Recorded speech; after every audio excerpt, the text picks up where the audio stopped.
In the tapestry of life, where every thread holds a story, America in Black and White emerges as a haven for the voices echoing through the heart of our communities. In this podcast, we wade through the rivers of our collective experiences, celebrating the vibrant hues of change brought forth by the whispers of hope and the roars of action.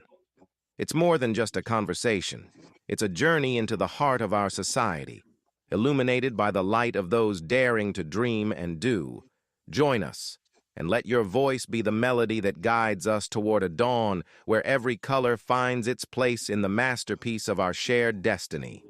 Together, let's paint a future brimming with the positives that dwell in our minds and the actions that shape our world. Tonight, before we bring out our incredible guests, I want to take a moment, as I always do on America in Black and White, to honor the giants who walked before us, to reflect on the shoulders we stand on, to remember that Black excellence is not a trend, it is a tradition. And today, we celebrate a man whose music shook continents, defined empires, and reminded the world that people cannot be silenced, not when they have a trumpet. His name is Hugh Masekela, born on April 4th, 1939, in the township of Witbank, not known as a Malalini in South Africa. He left this earth on January 23rd, 2018, in Johannesburg at the age of 78. But the music he made, the movement he built, and the move he poured into every note lives forever. The world knew him simply as Hugh Masekela, widely and reverently called the father of South African jazz. Hugh grew up during one of the darkest periods in South African history, the brutal reign of apartheid, a system designed to crush the spirit, strip the identity, and silence the voice of Black people.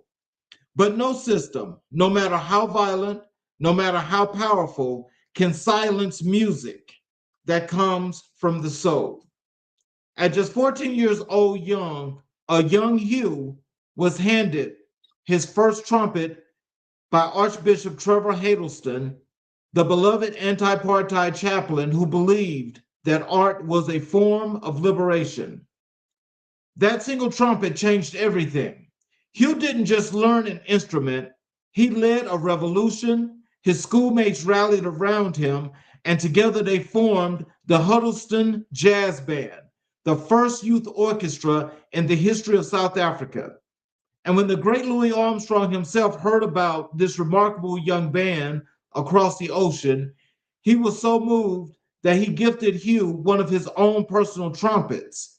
That is the kind of spirit Hugh Masekela carried from the very beginning. In 1960, at just 21 years old, Hugh was forced to leave his homeland. South Africa's apartheid government was tightening its grip. He departed into exile, an exile that would last 30 years. 30 years away from the land he loved, the people he cherished, the soil that shaped him. He made his way to New York City, where he enrolled at the Manhattan School of Music and immersed himself in a golden era of jazz, watching legends like Miles Davis, John Coltrane, and Thelonious Monk perform nightly, learning from Dizzy Gillespie and sharpening the unique Afro jazz sound that should become his signature. And then the world took notice. In 1967, Hugh Masekela stepped onto the stage of the Monterey Pop Festival alongside Janis Joplin, Jimi Hendrix, and Otis Redding, not as a curiosity, not as a novelty, but as a peer, as a giant. 1 year later, in 1968, his infectious, life-affirming instrumental single, Grazing in the Grass, shot to #1 on the American pop charts. A Black South African man living in exile from a country that tried to erase him had the #1 song in the United States of America.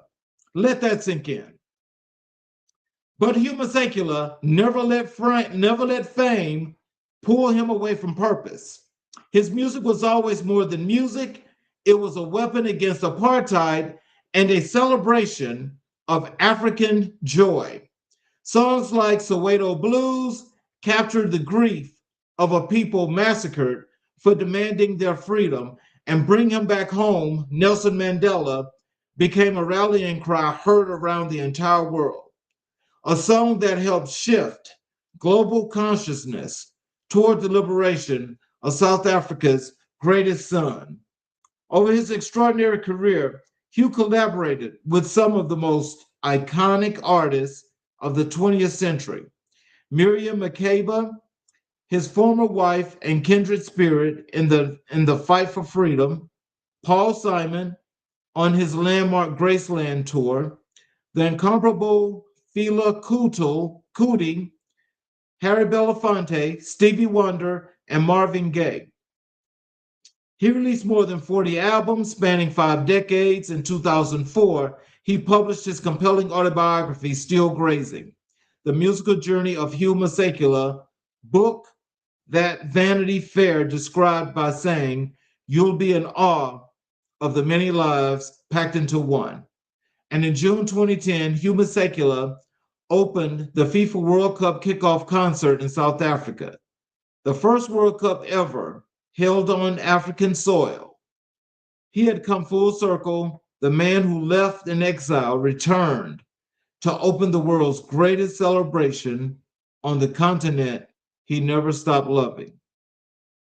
Brothers and sisters, Hugh Masekela's story is our story. It is the story of what happens when talent meets purpose, when pain is transformed into power, when a people refuse to be silent. He played his trumpet, not just as an instrument, but as a declaration. We are here. We have always been here, and we're not going anywhere. As we move through this episode, talking about Black entrepreneurship, mental health, community, and identity, let the spirit of Hugh Masekela remind us our excellence is not new, our resilience is ancient, and every time we build something, heal something, teach something, or speak truth to power, we're playing our own version of Hugh's trumpet. We are carrying the song forward. Let me introduce our wonderful guest. Our guest is Mr. Michael Allen Chest. He's been here before. And tonight, this phenomenal man has got a lot that we're going to be sharing here in this next episode. Michael is a man who is doing the real work.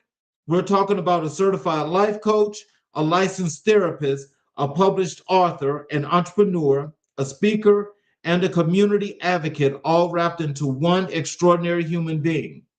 You may know him as Professor C. His real name is Allen Michael Chest, and what he's building in the mental health space in the world of Black entrepreneurship is nothing short of revolutionary.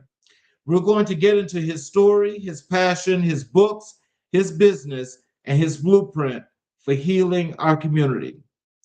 Ladies and gentlemen, Mr. Michael Allen Chest. Hello, sir. Hello? Can you hear me? Yes, sir. I can hear you now. Oh, perfect. How are you? I am just excellent. How are you? I'm doing well. Doing well. Well, I appreciate you for being back. Absolutely. And is there anything you'd like to say to the audience before we get into the show? Just thank you all for having me here again. It is a pleasure to speak about my experiences, especially as it relates to empowerment, creativity, and also mental health. That I'm passionate about where these areas in my life have aligned and created what I'm calling the mental movement, and my mission as Professor C to reach the people, empower others to find their unique voices and make an impact in marginalized communities. Yes, sir. And the place that I would love to start, is where we get to, your education and psychology. Mm-hmm. Um, So can you walk us through your academic journey from your earliest days in school to earning your advanced degrees in psychology and counseling? And what was that path like? Yeah. So I am the oldest of six children. I have three brothers and two sisters. Growing up, an 80s baby, but being raised in the 90s, I think it was a different time compared to now.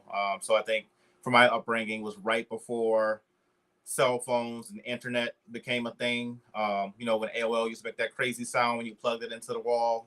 So a little bit before all the technology and things we have now. I'm still a part of the generation that remembers payphones and all of those things. And I think that offers a unique lens that you come from a time where you were the in between, that you know what it was like before all this technology, and now you know what it's like to utilize technology and what we do. So, back then, not having cell phones and things, old school, writing things down on paper was beneficial at the time.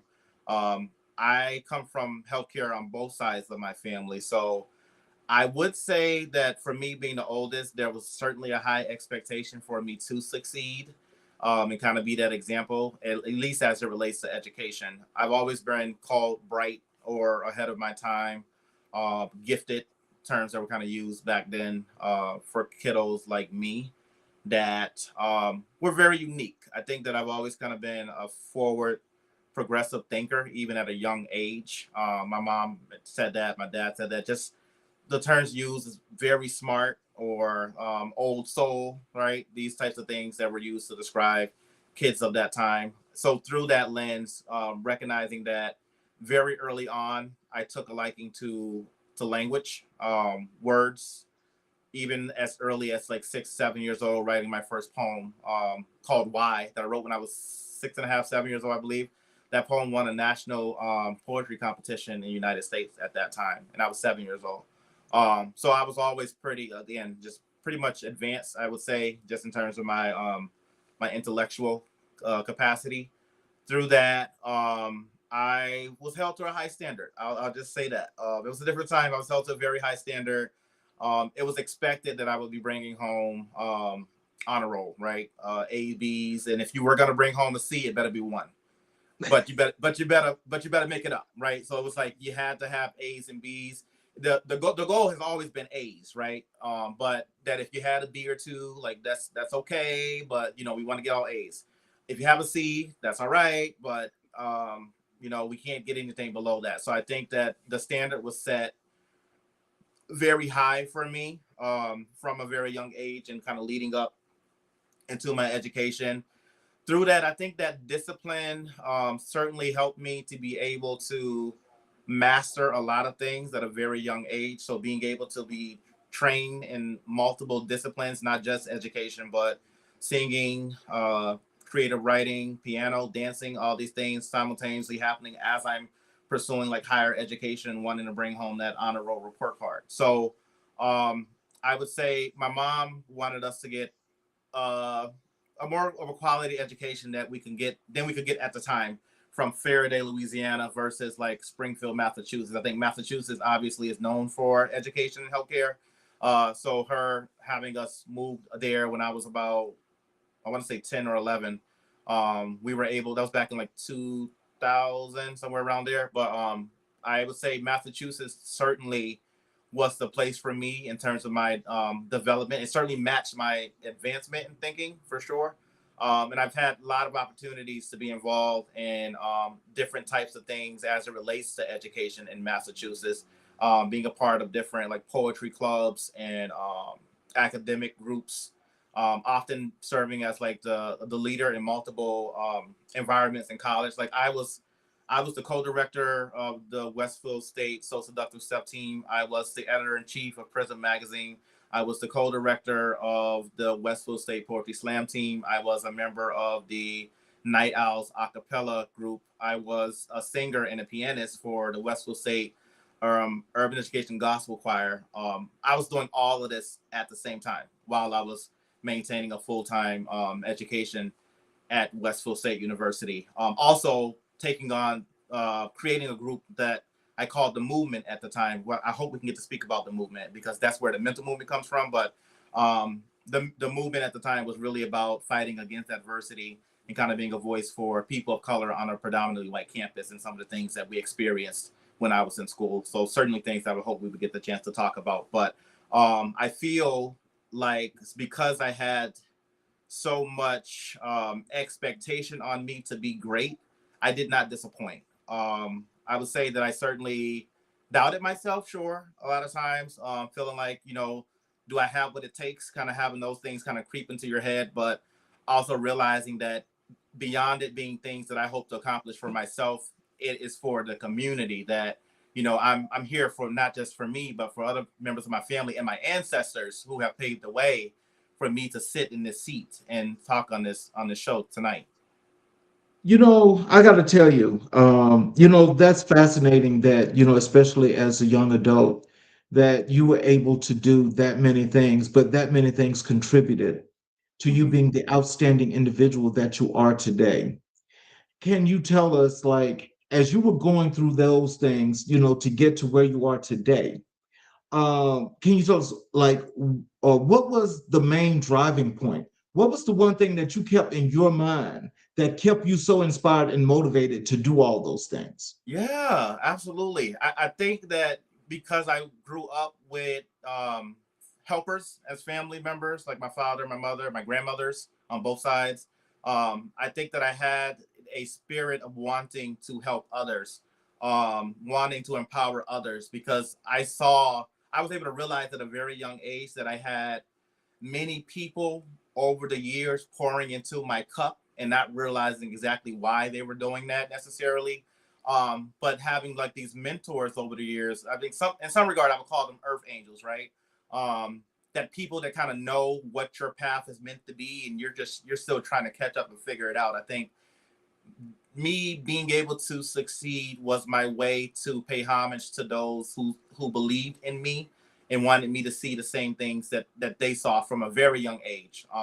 I certainly went through a lot of doubt, feeling different at times, or like I didn't really necessarily fit in because I was really ahead of the curve in a lot of regards. So I think that definitely made me feel isolated at times, or like I didn't feel like I could relate. So what it did offer me was the opportunity to lead. So if I was the odd duck out, I wasn't necessarily sitting at anyone else's table. I was creating the table, and I was offering people to come sit at the table that I cultivated on my own, because I found in my mind that there was a different path to go. Some people say go to A, go to B, and I'm like, no, I'm going to create a new letter in the alphabet. That is the way that I've kind of thought in life, um, that we don't necessarily need to think within a straight line or try to fit into a box that we were never necessarily designed to fit in.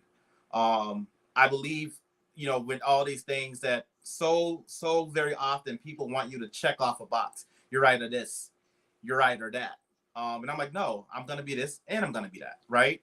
So that I decide my identity, and I think that that is what it's rooted in, right? That my identity is rooted in going against the grain and creating my own path, not because I want to necessarily shake up foundations or systems, but I want to be that person to show others that there's always another way, despite what people might tell you.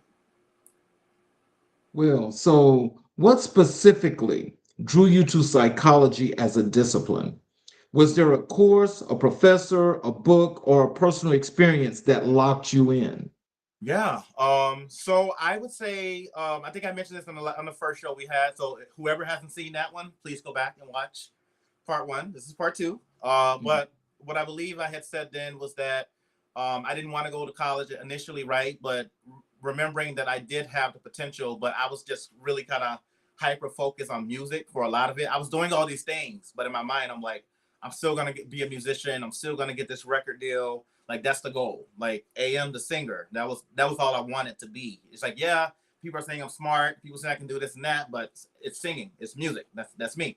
But having the urban education program at Westfield State University, it was called the urban education program. It's now called the Lead Scholars program at Westfield State University, which was a program dedicated to recruiting individuals such as myself, children of students of color or students from rural or urban areas to have the opportunity to participate in that academic boot camp over the summer to prove that you had what it takes to matriculate into the school year as a full-time student. So I believe having those peer counselors, we have other students higher up that went through the same process that we were getting ready to go through. It was a very intensive academic process. I'll tell you that it was very tough, and they expected nothing less than excellent.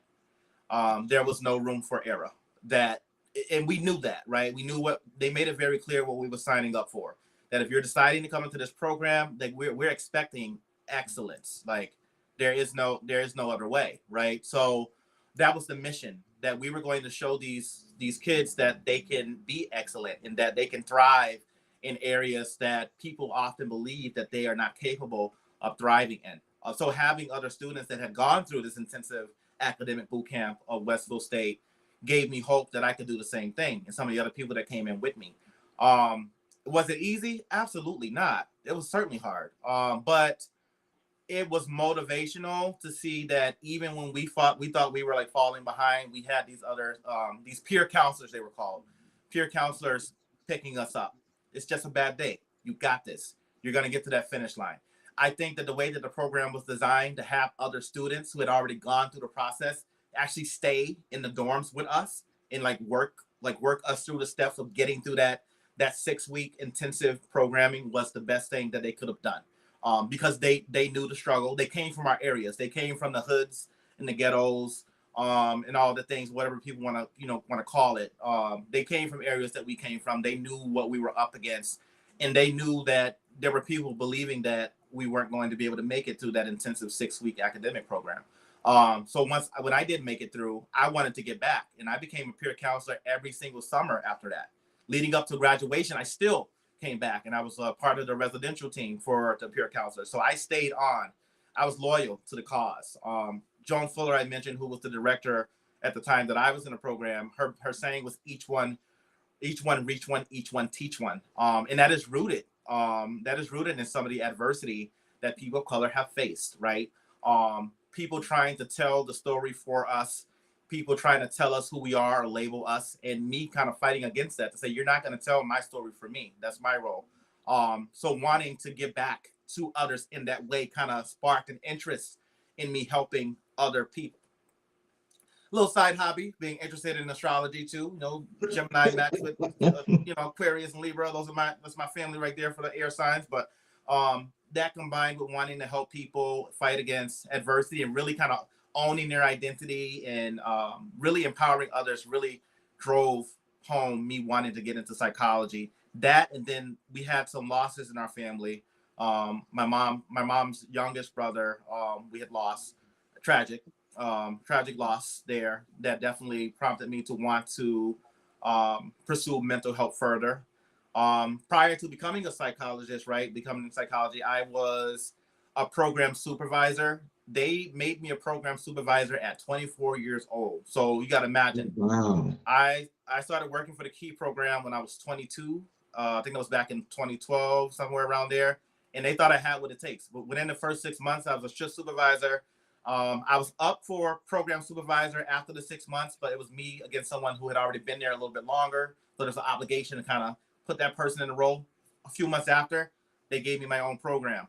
24 years old, young Black kid, from the hood, right? Being this program, we think that you can be the program supervisor. Like you're going to be in charge of overseeing this home of at-risk youth. You're going to have these staff members that you have to train. You have to hire, train, fire if necessary. You're training them in everything, how to provide care. You're making sure that the kids have what they need. You're also tending to the staff members' needs. You're doing disciplinary action. So I was young. I was very young in that role. And same thing entered my head. Is this imposter syndrome? Why did they choose me? What did they see in me? But I got over that very quickly and realized that, that's exactly where God wanted me to be. Because what was deemed one of the worst programs in that region became one of the best programs in the regions under my watch. So I've never been a quitter. I will say that. I've never been a quitter. I've never allowed someone to kind of define me or think that they got me pinned down in a box or backed up against the wall. If you think that, you're sadly mistaken. So I've always been that type of person, for for sure. So that has driven my passion. I'm passionate about helping others. I certainly don't like bullies, people um, trying to minimize someone's identity or what they have to offer to this world.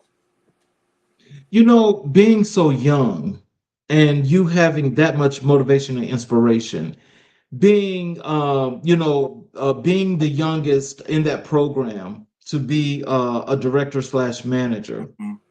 um, and going through that whole phase. I mean, did this make you feel that much more comfortable about psychology?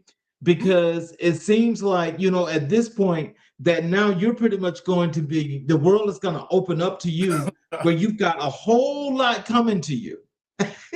So, how did that make you feel and how did you deal with that?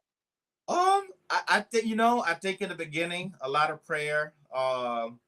There was a lot of nights that I went home like asking myself, "What am I doing?" Because I think that the doubt creeps in, but that's just the devil. I feel that or some force trying to tell you that you're not good enough. So I say don't listen to those voices that tell you that you're not good enough. So I think I tell my clients all the time too, or anyone listening, that when you hear those negative voices coming in, you need to combat that with positive thinking. For every negative thought, you need to think six positive things just to combat that one negative thing. So it shows you that the power of the negative mind is definitely impactful if you allow it to be. But you have to continue to show up for yourself. So for me, remembering that I was chosen for a reason. I proved that I have the skill set to do this. And when I reflect on my life, nothing has ever been easy for me. Nothing has ever been easy for me. And I think a lot of people can relate to that, that it's a fight every single day. It's when you think that it's not a fight that you need to reevaluate, because if you think that there's ever a chance where we get the opportunity to become comfortable or complacent, I would say absolutely not. I would say that it's something that we have to continue to work at, as a community. But people like me who are on the forefront, I want to serve as an example to show other people who come from where I come from that you can do the exact same thing that I did, if not better.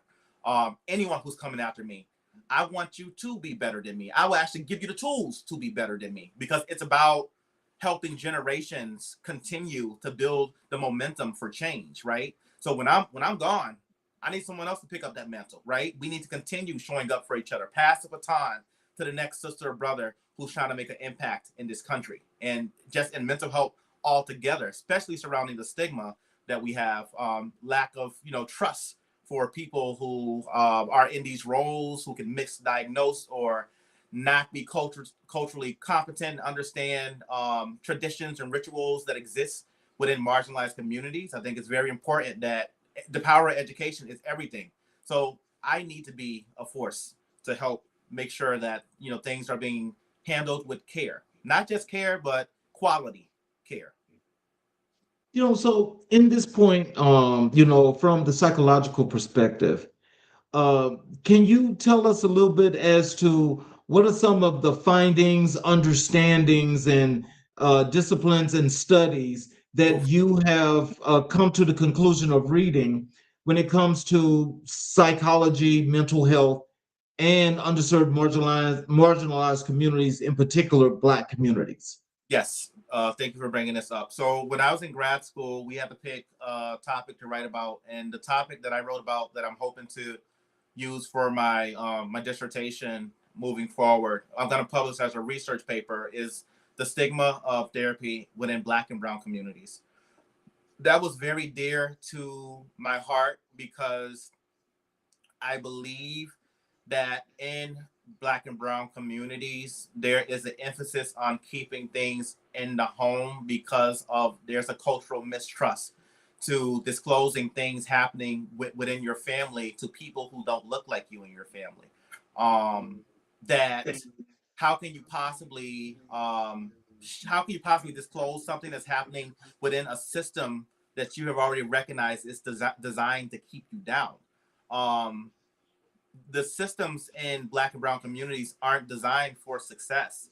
They really aren't. So think about all these different types of supports that are put into place, right? But who's monitoring these supports in a way that is thinking progressive?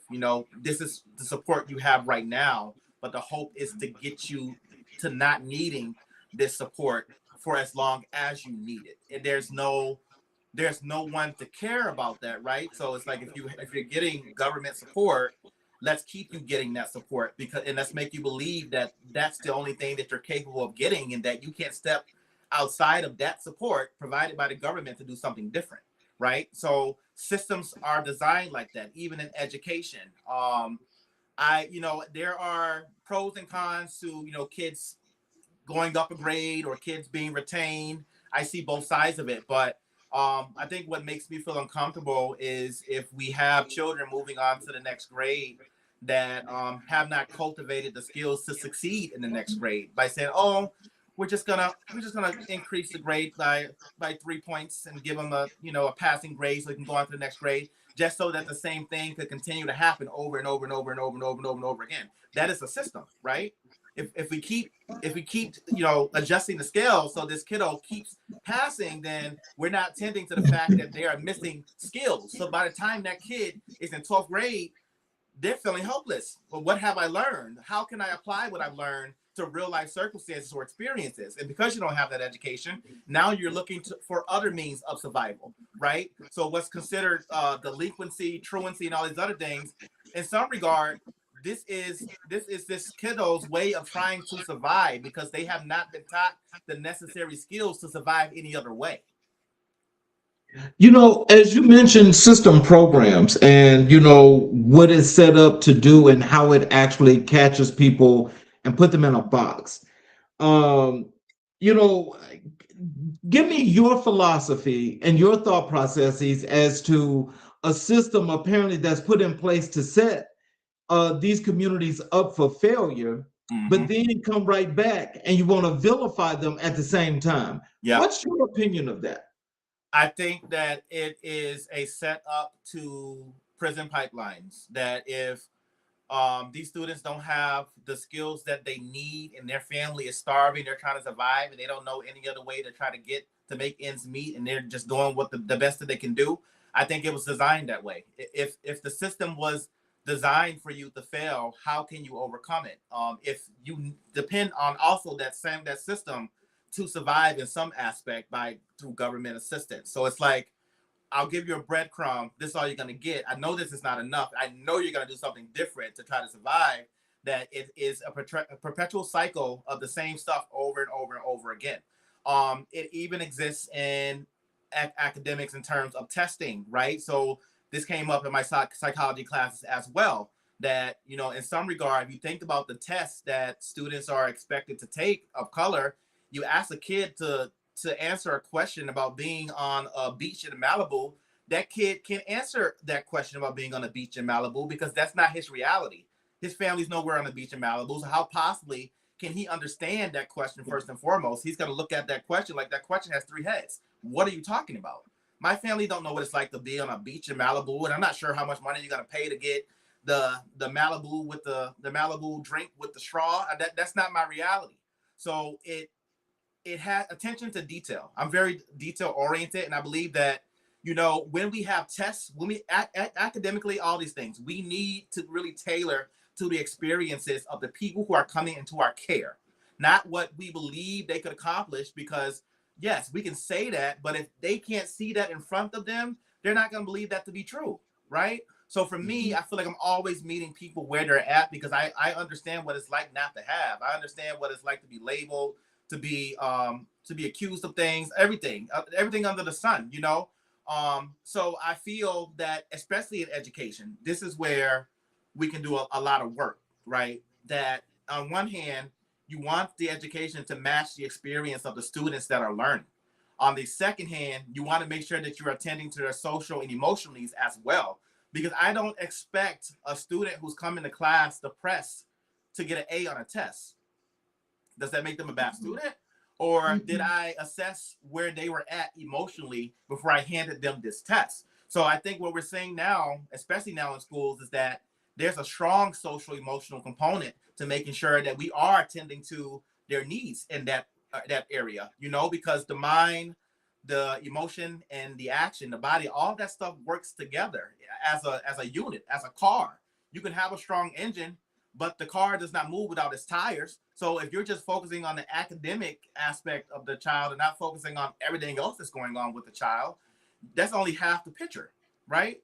So I think that so much has gone on for so long and people have been afraid to speak on these things. I am not that. You know, I will speak on every single thing that I've seen as concerns. And I do believe that education is a big concern with how it's being put out to the youth.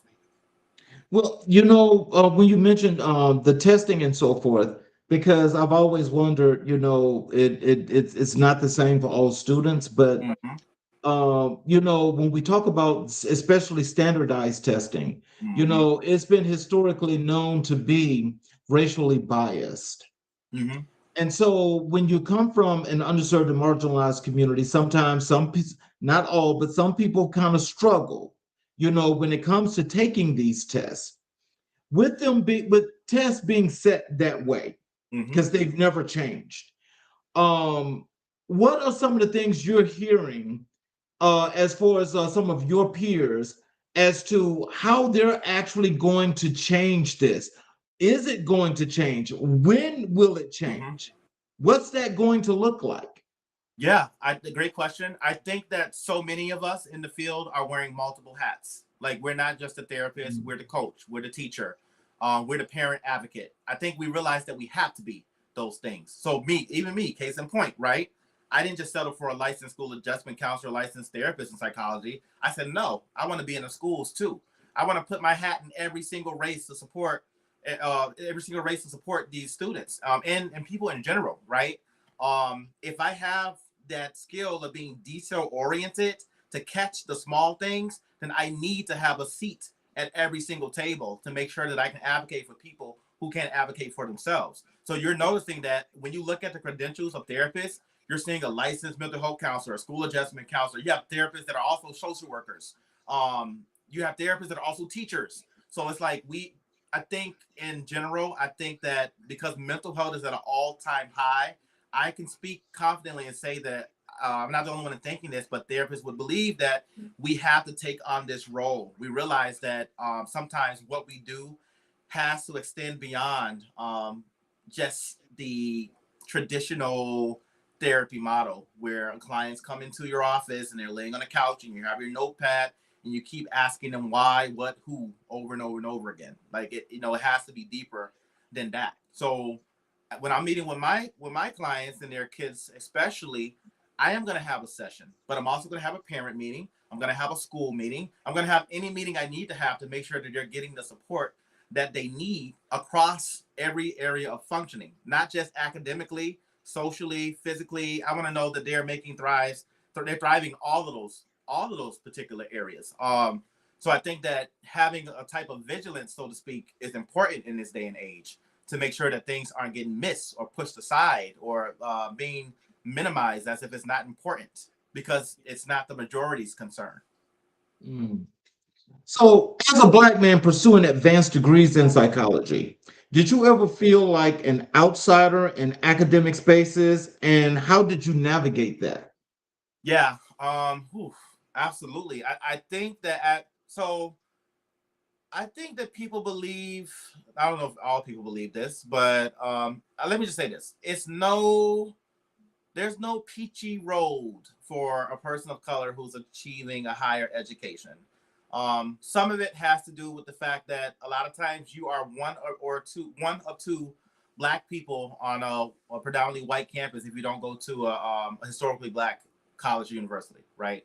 So I didn't go to like a Howard or anything like that. I went to a predominantly white college in Massachusetts where I was one of two in the class, which was a culture shock. I think to some degree, it is a culture shock when you're sitting in these classes because by default, you have to be the voice for everyone who looks like you.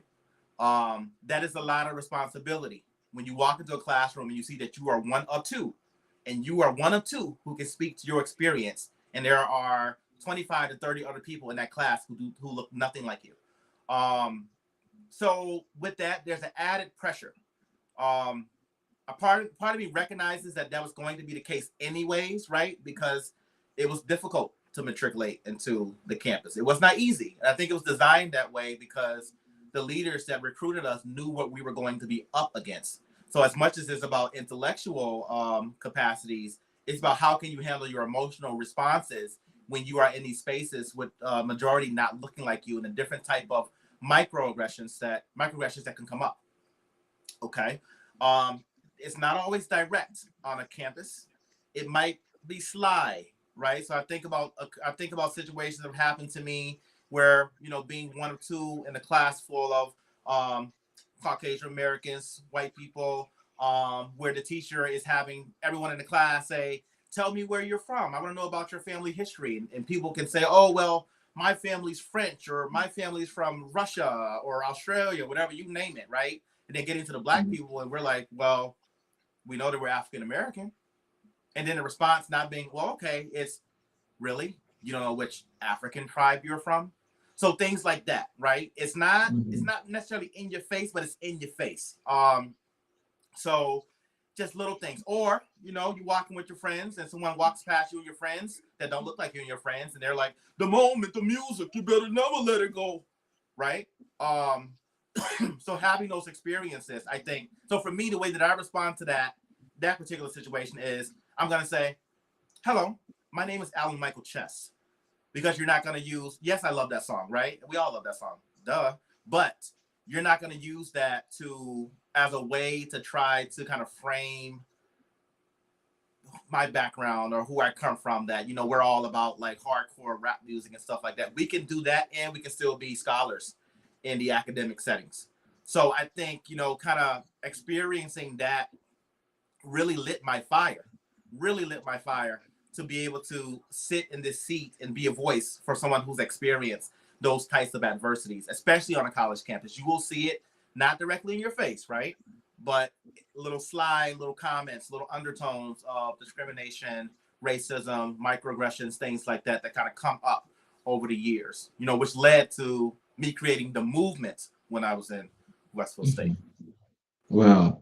So how has your formal training in psychology and counseling directly shaped the way you approach your work with clients, entrepreneurs, and communities? Yeah. So what I studied in college, grad school, was a trauma track.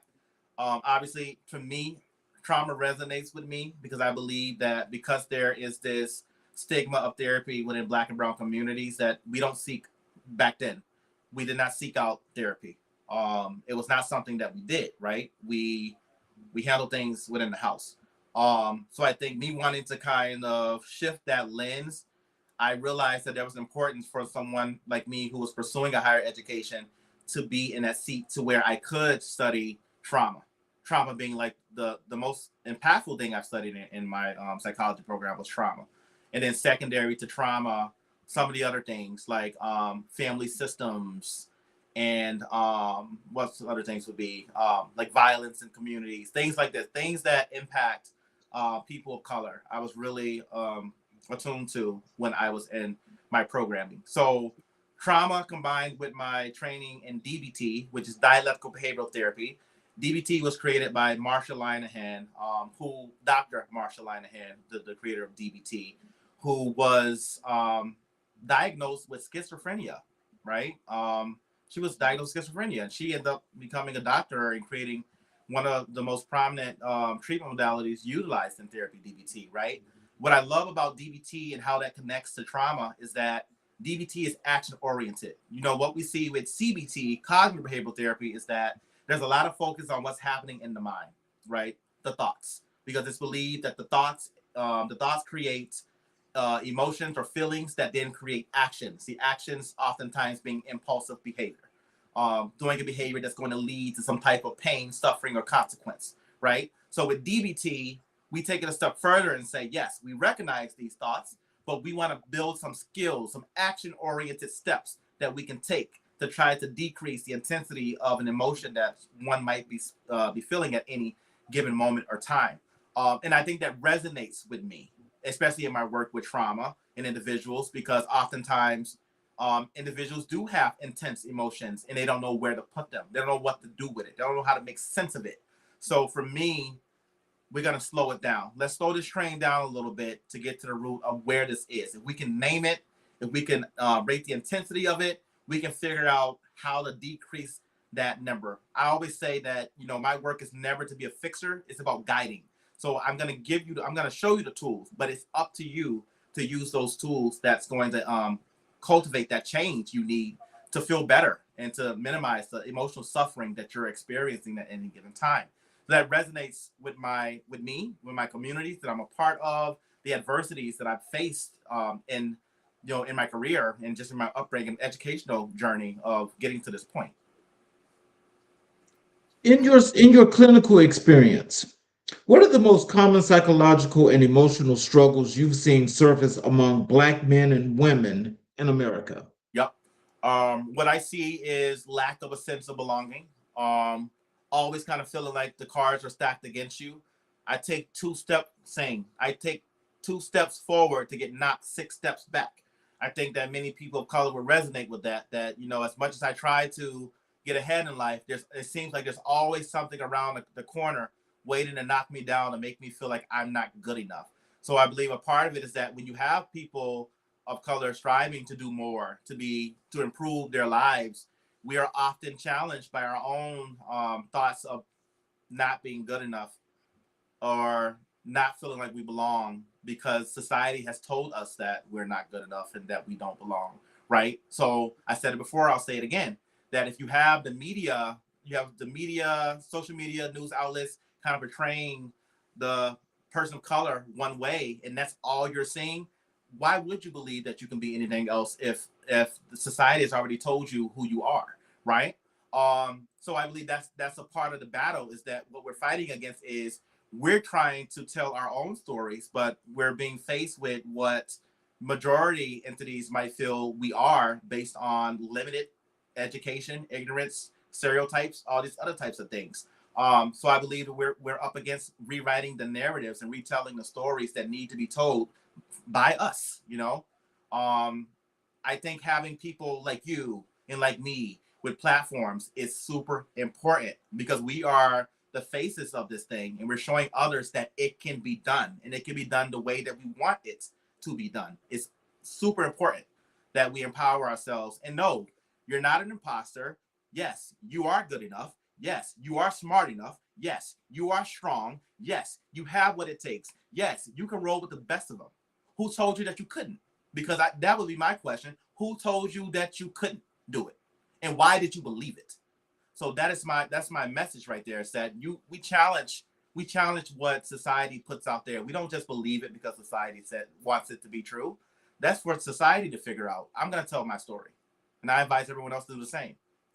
So, you know, with the psychological effects of that, and how psychology works in itself, how would you psychologically look at society and culture that tries to reframe or change that narrative or that story for Black and Brown communities?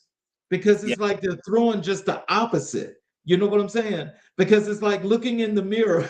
So I don't like myself, so let me throw this out, and this is what we put out. yeah, it is. I think what's often missed. So cultural competency, I would say, as when I started in the field, was when I believe that cultural competency was starting to get like a big momentum. I don't believe that, at least in my own upbringing, that there were many cultural considerations in terms of why someone could present with a specific behavior. I believe that is a big part of it. That what do we mean when we say cultural competency, right? What does that mean? I think that I always ask people these things, even if I think I have a meaning in my mind. I'm like, well, what does it mean for you? Because what's cultural competency for me can mean something different to someone else. So I believe that we really have to define what these things actually are. If we're gonna say what cultural competency is, what does that mean? What does one have to embody to be a cultural competent therapist. I mean, a lot of times it's not being from the same side of the tracks as the person that you're meeting with. And it's certainly not a requirement to meeting with someone. But what you need to have is empathy to this person's experience, right? So if a client comes in and they say, yeah, this is my story and this was just really horrible for me. And then the response is, it couldn't have been that bad. That is, to me, a breach in cultural competency because you're minimizing my experience. So I think that a part of it is recognizing that we're not there necessarily to form an opinion on someone's story. We're there to help them work through what they believe their story actually is. And rather agreeing or not agreeing with how detrimental that experience was, we can recognize in a moment by what we can see and by what we hear that was a very tumultuous experience for them nonetheless. So you have to be careful. Language matters. Have to be very, very careful not to try to minimize someone's story or downplay someone's experience just because we don't believe it's that big of a deal. Right. Mental health stigma in the Black community is a real common, thing. It's real. It's a big barrier. How have you personally witnessed that stigma, and what strategies do you use to break it down? Yeah, I believe the stigma exists when traditions should be more considered. There's a criteria. So whenever we have a client coming to us, we always assess for the presenting problem. I always say, I don't like to use the word problem either. I say, what is the reason for why you're seeking support, right? How can I support you? How can I help you? That's the approach I take as opposed to what is your presenting problem? Or chief complaint is another word that's used when we're assessing someone for a diagnosis. So we always want to know why they're there. Why are you here? How can I help you? You have to look at the onset. That is when the presenting concern, the chief complaint, the reason for support would have begun. What was the issue that caused the person to want to seek therapy? Sometimes it's a year, sometimes it's 6 months, but we want to know a time frame. We also want to look at the frequency. We want to look at the frequency, how often, the intensity, how bad, like how bad is it, right? How bad is it impacting you? But also the duration. When you do have symptoms, how long is it lasting? Those are the 4 things that you want to ask when you are completing an intake assessment with a client. Oftentimes, we also have to, well, not often, always. We should always be asking about religion, spirituality, cultural practices, and rituals. This is something that is not all, sometimes it can be missed, right? If you're not taking the time to make sure that you're attuned to that. But if you're meeting with a client that comes from a different ethnic background than you, I find that it's super crucial that you're asking questions about religion, spirituality, rituals, and traditions. Why that is because if you don't know this client and they say, let's say I come from a family where, we believe that spirits, we sit down at the kitchen table and we share our dinner with spirits, right?